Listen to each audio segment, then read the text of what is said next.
Former sergeant with the Lee County Sheriff's Office admits he broke the rules in the arrest of this man back in August, where enough force was used to fracture the man's face and ribs. Thanks for joining us. I'm Lois Tomey. I'm Chris Safati, but that former deputy, Christopher Meyer, is convinced that Sheriff Marceno shouldn't have fired him, which begs the question, why? Wink News investigative reporter Celine MacArthur finds out if there's a culture of permitted violence in the agency. A source gave me this video of Sheriff Carmine Marceno. They say it was shot inside the Lee County Sheriff's Office headquarters and appears to show Marceno sharing his views on use of force. The source asked to remain anonymous in fear of retaliation.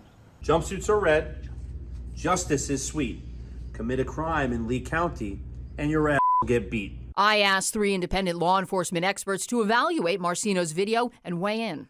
Dave Benson, 40 years of experience, retired as Director of Law Enforcement Training, U.S. State Department. Jim Durain, 20 years experience, retired Supervisory Special Agent, FBI. Jeff Myers, 32 years, retired Fort Myers Police Deputy Chief. All of them say Marceno's words and how he delivers them sends a dangerous message that street justice is not only allowed, but encouraged. No matter what's down on paper, what you allow, what you present, what you say, that's what your subordinates are going to follow. Jumpsuits are red, justice is sweet. Commit a crime in Lee County and your ass will get beat. If you have a boss that's coming out and talking about, beating people, obviously there's forethought involved and you're trying to send a message. Commit a crime in Lee County and your ass will get beat. When you make statements like that, and then we have potential alleged events like this, people connect the dots. The community connects the dots. On August 11th, 45-year-old Corey Samick says he took a beating from then LCSO Sergeant Christopher Meyer outside this gas station in Tice while 2 deputies watched. Some of that arrest was captured on security camera. Samick filed a complaint against the deputies involved and the sheriff's office from behind bars, sparking an investigation by the state attorney's office and LCSO. Neither office will provide us their reports, citing an ongoing criminal investigation. However, Meyer gave me an exclusive copy of his internal affairs summary. It recounts his first conversation with Assistant State Attorney Janisha Beckford. She explains to him how the charges against Samick could be dropped due to the extent of his injuries. Meyer responds saying, quote, he was okay with that decision as Mr. Samick was sentenced on scene. I told the state attorney that when they called to follow up with me. I go, as far as I'm concerned, he's already been sentenced. I don't care. Are you kidding me?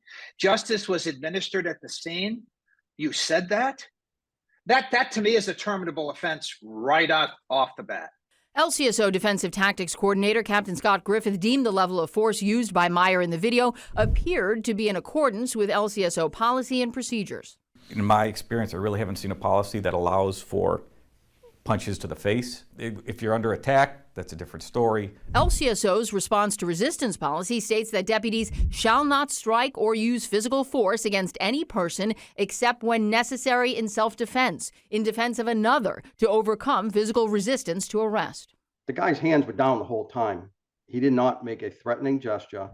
Marceno announced on Facebook that Meyer and 2 other deputies were fired and focused on the finding, use of force that was not properly reported and documented. He referred to the lack of reporting and documenting twice in the first 4 lines, begging the question, would Meyer have been allowed to keep his job had he filed the proper paperwork? Meyer believes the answer is yes. It was just a matter of the paperwork. Paperwork didn't get done. That's on me. Paperwork Meyer says Marceno didn't have on hand when he was told about Samick's complaint. I think that's the main reason that they came down the way that they did, is because they got blindsided, they got made to look bad, the whole agency got turned upside down. And it was always projected at the sheriff's office that if you get into something and you get called into IA or you get called in by a supervisor, and if you tell them the truth and you tell them this is why, that they will take care of you.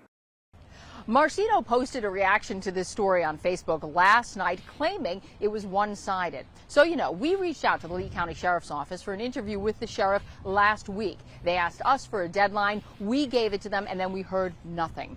In his Facebook post, he also stated, quote, in the Public Affairs Office, we run several, if not dozens, of scripts for videos. He went on to say, I immediately decided not to use this video as this did not represent my views on use of force. So I would like to ask the sheriff, why did you record the video in the first place? I also put in a public information request for the other videos he mentions in his post. I'm investigative reporter Celine MacArthur, Wink News.